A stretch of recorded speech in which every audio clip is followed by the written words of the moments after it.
সময় সকাল ১:০০ লোকেশন চায়ের দোকান। দৃশ্য শুরু হয় চায়ের দোকানে। রাহাত মোবাইল স্ক্রোলে ব্যস্ত, মুখে চিন্তার ভাঁজ। ফারুক ভাই চা বানাচ্ছেন। ফারুক ভাই মুচকি হেসে, কি খবর রাহাত?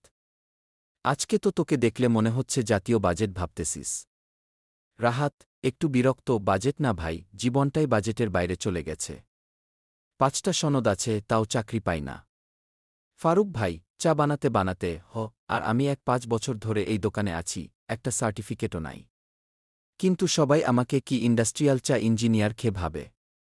মালেক চাচা ঢোকেন, হাতে একটা পুরাতন ফাইল। মালেক চাচা, আরে রাহাত, শুনলাম তুই আবার নতুন একটা কোর্স করছিস। রাহাত, হা চাচা, ক্লাউড কম্পিউটিং খে। এখন কোম্পানি খালি আকাশে ভাসে।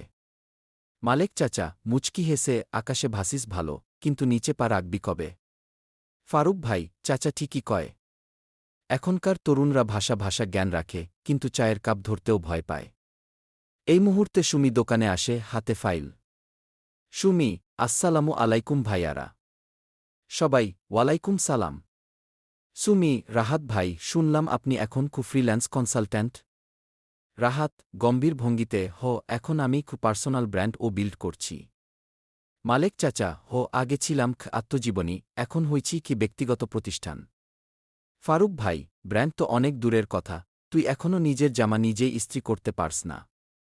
সুমি হেসে, কিন্তু আমি তো বলি, চাকরি মানেই সফলতা না, স্কিল থাকাটাই আসল। রাহাত মুগ্ধ হয়ে, একদম ঠিক বলছ। আমি তাই রেজাল্ট না, স্কিলেই বিশ্বাস করি।